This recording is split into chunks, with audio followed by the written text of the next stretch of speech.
Hello friends, अक्सर आपने घरों में देखा होगा कि माएँ भी अपने बच्चों को कहती है, इनफैक्ट हम अपने रिलेटिव्स को, उम्रदराज पेशेंट को, सबको ये कहते हैं कि दूध ज़्यादा मात्रा में पीना चाहिए, इससे हड्डियाँ मजबूत होती हैं। उम्रदराज पेशेंट्स को भी हम दूध या उससे बने हुए प्रोडक्ट्स जैसे कि दही है, चीज़ है, पनीर है, ये सब खिलाते हैं कि इससे हड्डियाँ मजबूत होगी और हड्डियों में ताकत आएगी और फ्रैक्चर्स होने के चांस कम हो जाएंगे।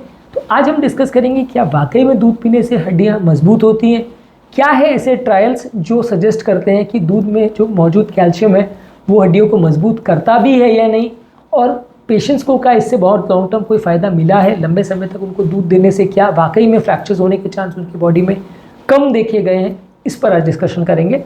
टॉपिक पर जाने से पहले जो लोग हमारे चैनल पर नए हैं उन्हें रिक्वेस्ट करूँगा कि चैनल को सब्सक्राइब करें, वीडियोस को लाइक करें, शेयर करें, फॉलो करें, कमेंट करें, पूरा देखें। ऑब्वियसली देखिए, बच्चों को तो सभी लोग दूध पिलाते हैं क्योंकि कैल्शियम का बहुत अच्छा और नेचुरल सोर्स है। इससे कितनी हड्डियाँ मजबूत होती है, कितनी ताकत आती है, that is a different question. लेकिन बच्चों को ज़्यादातर लोग पिलाते हैं क्योंकि इसे एक पौष्टिक और हेल्दी चीज़ माना जाता है और बहुत सारे अलग तरह के भी इसमें फ़ायदे हैं। अलग अलग विटामिन जिसमें मिलते हैं, थोड़े बहुत मिनरल्स भी मिलते हैं और प्रोटीन का अच्छा सोर्स है, एनर्जी का अच्छा सोर्स है। लेकिन उम्रदराज पेशेंट में दूध और दूध के प्रोडक्ट्स से बहुत कोई ऐसी स्टडीज़ नहीं है जो शो करती है कि उनकी हड्डियों में एक्चुअल में फ्रैक्चर्स का चांस कम देखा जाता है या उनको लंबे समय में कुछ वाकई में फ़ायदा देखा गया है। जब किसी पेशेंट्स को हमने लंबे समय तक दूध या उससे बने हुए प्रोडक्ट खिलाए तो उनको कुछ फ़ायदा मिला। आज उसके ट्रायल्स क्या हैं इस पर डिस्कस करेंगे। एक जनरल डिस्कशन इससे पहले भी वीडियो में हमने किया था दूध के फ़ायदे और नुकसान के बारे में, लेकिन आज हम उसको डिटेल में ट्रायल्स के माध्यम से डिस्कस करेंगे ताकि आपको एक कंक्रीट एविडेंस मिले कि जो मैं कह रहा हूँ उसमें क्या साइंटिफिक बेसिस है। ऑब्वियसली कहने वाले लोग बोलेंगे कि बहुत अच्छा चीज़ है, पीना चाहिए, लेकिन पीने में कोई बुराई नहीं है एज लॉन्ग एज आपकी बॉडी उसको टॉलरेट करे। पर इसमें फ़ायदा है भी या नहीं, और क्या रिलीजियसली इसको रोज़ पीने से कुछ एक्चुअल में आपकी हड्डियाँ मजबूत होती हैं या नहीं, वो एक कंट्रोवर्शियल इशू है। बेसिक रियलिटी ये है कि आज तक किसी भी ट्रायल ने ये शो नहीं किया है कि दूध पीने से कोई हड्डियाँ मजबूत होती है, या जिन लोगों ने भी सालों तक दूध पिया, रेगुलरली उनको पिलाया गया फोर्सिबली कि दूध पियो डेली, उनकी भी हड्डियों में कुछ फ़ायदा मिला या उनकी एक्चुअल में उनकी फ्रैक्चर्स की चांसेस या उनकी हड्डियों में ऑस्टियोपोरोसिस के चांसेस कुछ कम देखे गए, ऐसा कुछ ज़्यादा नहीं साबित हो पाया है। इसलिए इसको थोड़ा कंट्रोवर्शियल ही माना जाएगा।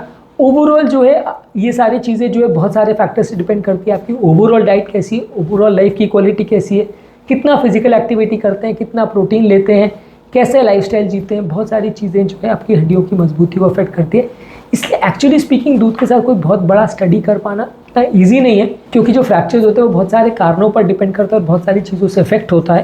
तो ऐसे केस में सिर्फ दूध से फ़ायदा हो रहा है या नहीं हो रहा है एसेस करना स्टडीज़ वाइज इतना मुश्किल होता है कि इसको कॉमन स्टडीज़ में हम साबित नहीं कर सकते। हाँ, हम मान सकते हैं कि हेल्दी प्रोडक्ट है तो इसे लेने में, अगर नेचुरल दूध है और उसमें कोई एडल्ट्रेशन वगैरह नहीं है, उसमें पानी या यूरिया वगैरह नहीं मिलाया हुआ है, नकली दूध नहीं है, तो ये कुछ ना कुछ फ़ायदा करेगा। पर बहुत ज़्यादा इसको ज़बरदस्ती किसी को पिलाने से बहुत कुछ हासिल होने वाला ऐसा नहीं है। जो डेटा है इसमें वो है कि फ्रामिंगम ऑस्टियोपोरोसिस स्टडी 1997 में की गई थी। यहाँ पे 3200 अडल्ट लोगों को स्टडी किया गया था, लगभग 12 साल के उनमें फॉलोअप किया गया था 65 साल की उम्र के लोगों में, और उसमें देखा गया था कि डेयरी इंटेक या डेयरी प्रोडक्ट्स का खासकर दूध लेने से उसमें फीमेल पेशेंट्स में थोड़ा फ्रैक्चर का चांस कम हुआ था, पर मेल पेशेंट्स में कुछ फ़ायदा नहीं मिला था। हालांकि इस स्टडी में सिर्फ मिल्क पर फोकस नहीं किया गया था, लेकिन ओवरऑल एक ऑब्जर्वेशन उन्होंने किया था कि फीमेल पेशेंट में थोड़ा बहुत फ़ायदा मिला था, मेल में कुछ खास फ़ायदा नहीं था। इसके अलावा एक नर्सेज हेल्थ स्टडी पब्लिश हुई थी 2000 में, जिसमें ऑब्जर्वेशन किया गया था 77,000 फीमेल्स का, और उनका डाइटरी कैल्शियम का, दूध वगैरह का और ये सारी चीज़ों का फ्रैक्चर पर क्या इफेक्ट देखा गया था। और ज़्यादातर इसमें ज़्यादा कैल्शियम डेयरी सोर्सेज से लिया गया था, दूध वगैरह को लेके उनको कितना फ़ायदा हो रहा है ये देखा गया था। तो इसमें थोड़ा सा माइल्ड रिडक्शन देखा गया था फ्रैक्चर के रिस्क में जो लोग दूध दे रहे थे, लेकिन बहुत ज़्यादा सिग्निफिकेंट बेनिफिट नहीं देखा गया था। इसके अलावा नेक्स्ट स्टडी है वुमेन हेल्थ इनिशिएटिव, ये 2003 में हुआ था।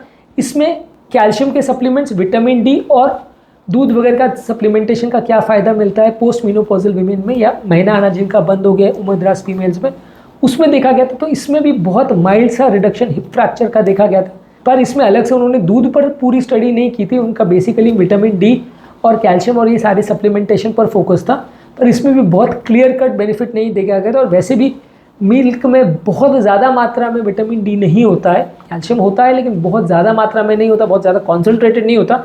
तो अगर हम ये सोच सकते हैं कि अगर कैल्शियम से और विटामिन डी से भी फ़ायदा नहीं हो रहा, तो इसका मतलब ये है कि बहुत सारे और भी फैक्टर्स इन्वॉल्व हैं जो फ्रैक्चर्स को अफेक्ट कर सकते हैं। पर सिर्फ यही कैल्शियम दे दिया या सिर्फ दूध दे दिया या सिर्फ विटामिन दे दिया, उससे बहुत ज़्यादा फ़र्क नहीं पड़ने वाला है। थोड़ा बहुत फ़ायदा मिल सकता है, पर वो सारे और भी चीज़ों पर भी डिपेंड कर सकता है कि पेशेंट कैसी लाइफस्टाइल जीता है, कितना हेल्दी है, कितना वो एक्सरसाइज करता है, कितना प्रोटीन लेता है। दूध में मौजूद प्रोटीन भी इसमें थोड़ी मदद कर सकता है, तो थोड़ा बेनिफिट मिलेगा।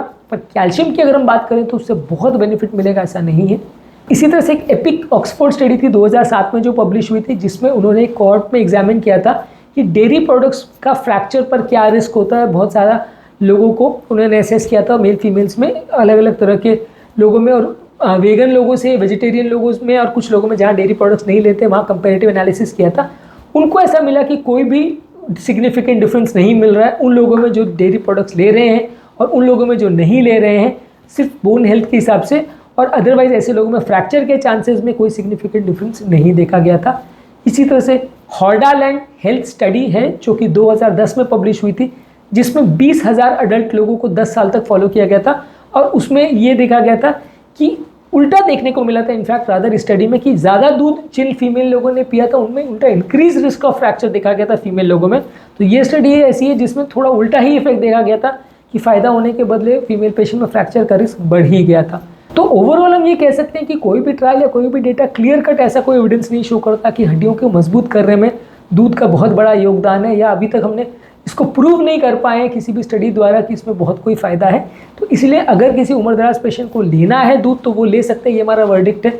लेकिन अगर अननेसेसरी हम उसको फोर्स करेंगे कि नहीं हड्डियाँ मजबूत होंगी इसलिए आपको दूध लेना ही लेना है और इससे बहुत ज़्यादा फ़ायदा होगा, तो ये सोचना गलत है। अगर उसकी बॉडी को सूट कर रहा है, उसको कैलोरीज जो दूध में जाती है या प्रोटीन जो दूध में जाता है या कोलेस्ट्रॉल जो दूध में जाता है उसकी ज़रूरत है एक्स्ट्रा, तो वो दूध को ले, नहीं तो वो कैल्शियम टैबलेट्स भी ले सकता है। दोनों के साथ ही बहुत क्लियर डेटा अवेलेबल नहीं है कि फ़ायदा मिलेगा। थोड़ा बहुत ये जोलिड्रोनेट, एलेंड्रोनेट, ये जो मेडिसिन है उसके साथ जो स्टडीज़ हुई है उसमें थोड़ा बहुत फ़ायदा ज़रूर देखा गया फ्रैक्चर के चांसेस को कम करने में। लेकिन आइसोलेटेड से कैल्शियम और विटामिन डी अगर दिया जाए और या खाली दूध दिया जाए तो उसमें बहुत ज़्यादा फ़ायदा नहीं मिल पाता है। फ्रैक्चर का चांस या हड्डियों को मजबूत करने में बहुत सिग्निफिकेंट कोई फ़र्क नहीं है। आप सारी चीज़ों पर एक साथ फोकस करोगे, अलग अलग फैक्टर्स पर फोकस करोगे, एक्सरसाइज से लेके सब कुछ पर फोकस करोगे, तो आपको सिग्निफिकेंट थोड़ा बेनिफिट देखा जा सकता है। लेकिन सिर्फ दूध देने से सब कुछ ठीक हो जाएगा ऐसा नहीं सोचना चाहिए। उम्मीद करूँगा कि आज के टॉपिक में कुछ नई बातें जानने को मिलेंगी, एक अलग तरह का पर्सपेक्टिव तैयार हुआ होगा।